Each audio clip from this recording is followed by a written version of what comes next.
Hello everyone and welcome to the amazing platform for royal. So 8वीसाठी सुरू केलेल्या लेक्चरचा म्हणजे 8वीसाठी सुरू केलेल्या बॅचचा जी रॉकेट महाराष्ट्राचा पहिला लेक्चर आहे. तर सर्वात पहिले आपण टॉपिक बघूयात living world and the classification of an microbe. जो की जे ॲनिमल्स असतात, जे मायक्रोब्स असतात, त्यांना वेगवेगळ्या ग्रुपमध्ये क्लासिफाय केलं जातं, त्यांना वेगवेगळ्या ग्रुपमध्ये टाकलं जातं. ठीक आहे, तर बघूयात त्यांचं क्लासिफिकेशन कशा प्रकारे आहे. आता जर आपण अभ्यास केला, ठीक आहे, तर ॲनिमल्स जे असतात का त्यांच्या जसं ते राहू शकतात त्यांच्यानुसार ते वेगवेगळ्या ठिकाणी राहतात. ठीक आहे, त्यांच्या हॅबिटॅटनुसार ते वेगवेगळ्या ठिकाणी राहतात. आता 2011ला जो सर्वे झाला त्या 2011च्या सर्वेनुसार 87 बिलियन ॲनिमलच्या ज्या स्पेसिस आहेत त्या कुठं कुठं सापडल्यात, त्या सापडल्यात आपल्याला मेनली लँडवर आणि सीमध्ये. ठीक आहे, त्यानंतर जर आपण पाहिलं तर रॉबर्ट विटेकर होते. पहा, हे इथं लाईन आहे रॉबर्ट विटेकर. तर रॉबर्ट विटेकरनं काय केलं, ॲनिमल्सला वेगवेगळ्या ग्रुपमध्ये क्लासिफाय केलं. कोणत्या ग्रुपमध्ये क्लासिफाय केलं ॲनिमल्सला?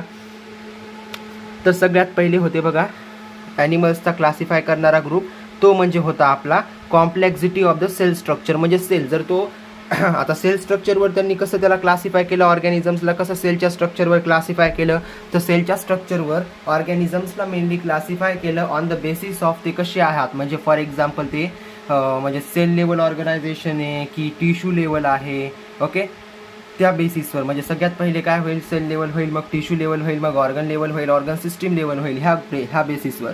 त्यानंतर ऑर्गॅनिझम युनिसेल्युलर आहे का मल्टी सेल्युलर, ह्या बेसिसवर पण ऑर्गॅनिझमला क्लासिफाय त्यांनी केलं. कोणी केलं तर रॉबर्ट विटेकरनं केलं.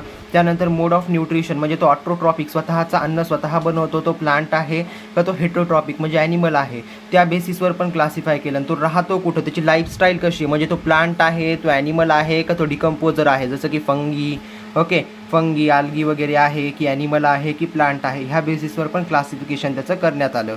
त्यानंतर आहे फायोलोजेनेटिक रिलेशन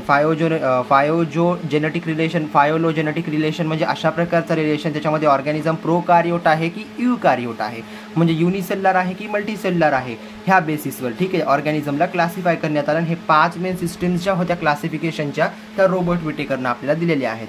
त्यासोबतच इथं फ्लो चार्ट आहे प्रोकारियोट्स, सिकारियोट्स. प्रोकारियोट्स म्हणजे काय, जे युनिसेल्युलर ज्यांना एकच सेल असतो, जसा एक्झाम्पल आहे मोनेरा किंगडम. आणि मल्टीसेल्युलर म्हणजे काय, ज्यांना वेगवेगळे सेल्स असतात, युनिसेल असतात किंवा त्याच्यामध्ये पण मल्टीसेल असतात. आता युनिसेल असलेला आहे किंगडम प्रोटिस्टा आणि मल्टीसेल असलेला आहे kingdom plantae, kingdom animalia and kingdom फंगाय.